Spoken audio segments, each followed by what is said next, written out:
अस्सलाम वालेकुम दोस्तों, मैं आपको परफेक्ट वेब सॉल्यूशंस की तरफ से वर्डप्रेस प्लगइन डेवलपमेंट की इस ट्यूटोरियल सीरीज के पार्ट 17 में खुशामदीद कहता हूं। दोस्तों, मेरा नाम इमरान कासिम है और आज के इस वर्डप्रेस प्लगइन डेवलपमेंट के वीडियो ट्यूटोरियल में हम गुटेनबर्ग ब्लॉक के अंदर एक्सटर्नल स्टाइल शीट को, एक्सटर्नल क्लास को ऐड करना सीखेंगे और देखेंगे कि किस तरीके से हम एक्सटर्नल स्टाइल शीट को यूज करते हुए सेम स्टाइलिंग अप्लाई कर सकते हैं और जो हमने इनलाइन स्टाइलिंग की थी उसको हम एक्सटर्नल स्टाइलिंग में कन्वर्ट करेंगे। तो इससे पहले कि मैं अपने इस वीडियो ट्यूटोरियल को स्टार्ट करूं, मैं आपसे रिक्वेस्ट करूंगा कि अगर आपने अभी तक हमारे YouTube channel perfect web solutions को सब्सक्राइब नहीं किया तो काइंडली इसको सब्सक्राइब जरूर कर लें और साथ में मौजूद जो बेल का नोटिफिकेशन आइकन है उसको प्रेस करना मत भूलिएगा, ताकि आपको हमारी आने वाली हर नई वीडियो या सीरीज की नोटिफिकेशंस मिलती रहें और आप उनसे अप टू डेट रह सकें। Thank you very much. तो चलिए शुरू करते हैं इस वीडियो ट्यूटोरियल को। तो दोस्तों, इस वक्त मेरे सामने कंप्यूटर स्क्रीन पर सबलाइम टेक्स्ट 3 ओपन है और यहाँ पर मैं अपने प्लगइन के अंदर जाऊंगा और ये हमने लास्ट वीडियो ट्यूटोरियल में INC के अंदर एक ब्लॉक्स के नाम से PHP फाइल क्रिएट की थी, जिसमें हमने ये एक क्लास क्रिएट की थी और हमने ये एक नेम और आर्गुमेंट के साथ बेसिक ब्लॉक क्रिएट किया था। अब आज के इस वीडियो ट्यूटोरियल में हम ये देखेंगे कि जिस तरीके से हमने ये रजिस्टर स्क्रिप्ट को ऐड किया है इस ब्लॉक के अंदर, इसी तरीके से हम स्टाइलिंग भी ऐड कर सकते हैं for front end and for the admin panel. So दोनों स्टाइलिंग को ऐड करने के लिए मैं सबसे पहले तो 2 स्टाइल शीट्स अलग से क्रिएट करूंगा। तो एसेट्स के अंदर CSS के अंदर मैं एक स्टाइल क्रिएट कर लेता हूं, editor.css। इसको सेव कर लेते हैं और दूसरी मैं इसमें क्लास स्टाइलिंग ऐड कर लेता हूं style.css, बल्कि मैं blocks.css कह देता हूं या blocks.css। ये स्टाइलिंग जो blocks.css वाली स्टाइलिंग होगी ये फ्रंट एंड पे यूज होगी, मतलब जो हम फ्रंट एंड पे ब्लॉक को डिस्प्ले करेंगे तो उसके अंदर ये CSS अप्लाई होगी।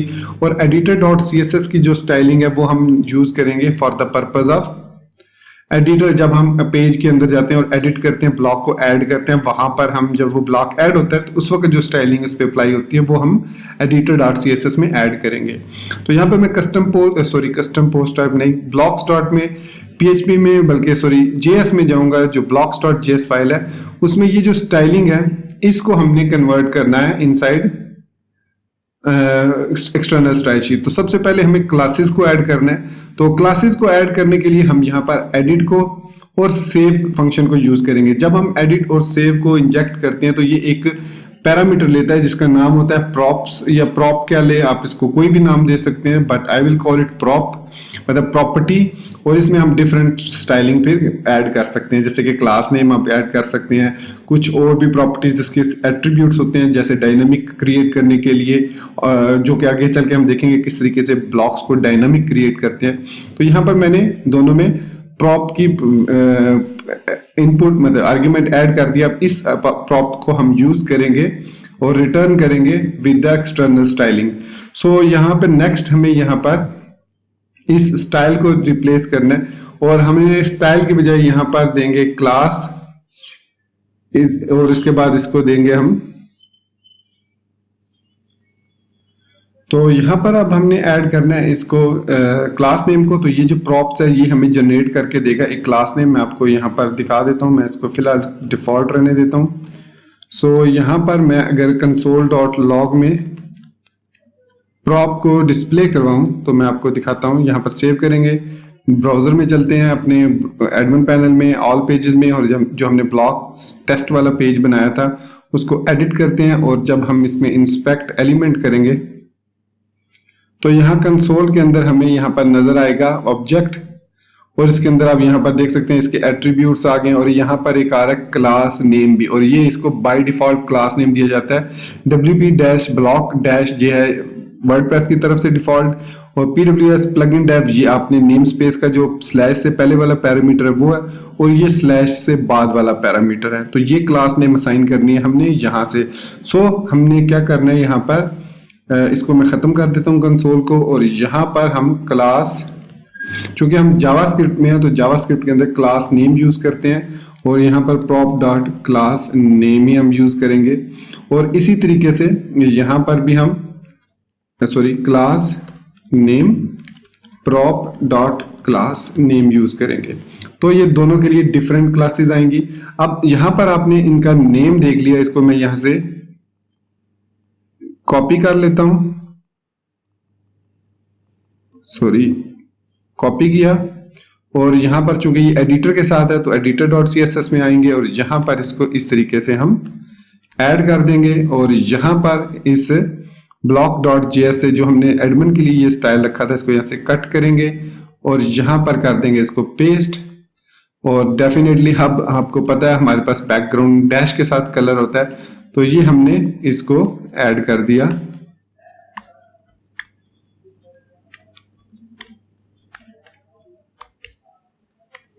तो ये हमारी स्टाइलिंग अब एक्सटर्नल स्टाइल शीट में आ गया और यहाँ पर वो ऐड हो चुका है। इसी तरीके से इसको भी यहाँ से हम कट करेंगे और यहाँ पर जो हमने blocks dot C S S add किया उसके अंदर हम इसको ऐड करेंगे, लेकिन पहले इसकी क्लास नेम, तो क्लास नेम इसके लिए भी नॉर्मली यही क्लास होगी। तो इसको कॉपी करते हैं और इसके अंदर मैं इसको पेस्ट करता हूँ, सॉरी, और ब्लॉक डॉट जेएस से यहाँ से इसको कट करके यहाँ पर पेस्ट करता हूँ और बैकग्राउंड डैश कलर येलो और सेमीकोलन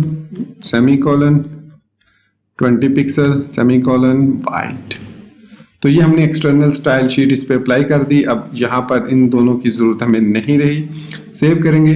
अब हमने जो नेक्स्ट स्टेप करना है वो है हमारी PHP फाइल, जो block.php फाइल है, blocks.php फाइल, इसके अंदर हमने इन दोनों स्क्रिप्ट्स को एम्बेड करना है, सॉरी स्टाइल्स को। सो wp रजिस्टर स्टाइल करेंगे और इसको नाम देंगे pwspk एडमिन स्टाइल। इसको मतलब आईडी देंगे, स्लग देंगे, जो भी आप कहना चाहें। So plugin url dot slash assets slash css slash, और इसको क्या नाम हमने दिया था, editor dot C S S. ये हमारा हो गया एडमिन के लिए। इसी को कॉपी करेंगे और यहाँ पर फ्रंट स्टाइल कर देंगे और ये होगा हमारे पास blocks dot C S S file. अब इसके लिए, इसको यूज करने के लिए जो हमने आर्गुमेंट्स यूज किए हैं एरे में, ये वाले, यहाँ पर पहला जो है वो स्टाइल आर्गुमेंट है। तो style argument basically front end के लिए होता है, तो यहाँ से हम फ्रंट एंड का स्टाइल कॉपी करेंगे ताकि ये इनक्यू हो जाए। तो यहाँ पर पेस्ट करेंगे और जिस तरीके से हमने एडिटर स्क्रिप्ट किया इसी तरीके से हमारे पास एडिटर स्टाइल भी मौजूद है की, और इसके अंदर हमने जो एडिटर के लिए स्टाइल किया उसको कॉपी करेंगे और यहाँ पर इसको पेस्ट कर देंगे और कॉमा लगा देंगे। सो ये हमने इसको आर्गुमेंट्स के अंदर एम्बेड कर दिया। अब हम इसको सेव करते हैं और वापस आते हैं यहाँ पर और इसको करते हैं रीलोड। अगर एवरीथिंग गोज गुड तो यहाँ पर आपको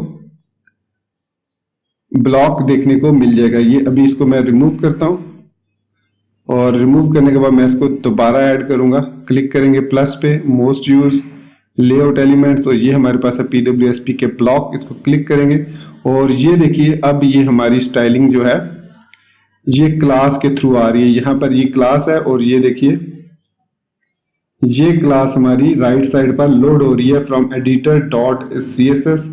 और यहाँ पर मैंने एक मिस्टेक की है, यहाँ पर स्लैश नहीं देना, तो ये हमने इसको सेव कर दिया क्योंकि यहाँ पर डबल स्लैश आ रही है। अगर मैं माउस होवर करूँ तो डबल स्लैश है, काम तो करता है लेकिन it is not a good practice.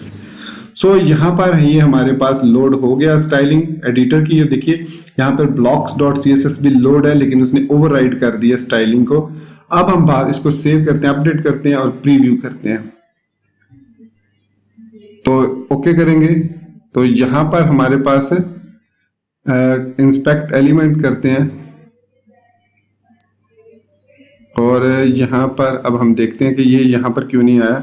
Entry में जाएंगे और ये देखिए PW ब्लॉक और यहाँ पर hello I am front end लिखा हुआ आ रहा है। कलर इस पर वाइट अप्लाई हो चुका है जिसकी वजह से वो नजर नहीं आ रहा। हम देखते हैं कि इस पे क्यों नहीं, ये देखिए बैकग्राउंड कलर की बजाय बैकग्राउंड ओलर लिखा हुआ है, तो ये कलर होना चाहिए था येलो, तो तभी वो शो होगा। तो डेफिनेटली अब शो हो रहा है। तो माय मिस्टेक, मैंने जो blocks dot C S S के अंदर कलर की बजाय ये लिख दिया, तो अब ये ठीक काम करेगा। तो अब मैं इसको रीलोड करता हूँ। सो दोस्तों देखिए यहाँ पर अब हमारे पास फ्रंट एंड पे स्टाइलिंग जो है वो सेम क्लास की block dot C S S की मदद से हमने ये वाला कोड इनिशियलाइज कर लिया एडिटर। अब हम कोई भी ब्लॉक की स्टाइलिंग ऐड करना चाहें तो वो हम blocks dot C S S for the front end और editor dot C S S को बैक एंड के लिए, एडिटर के लिए यूज कर सकते हैं।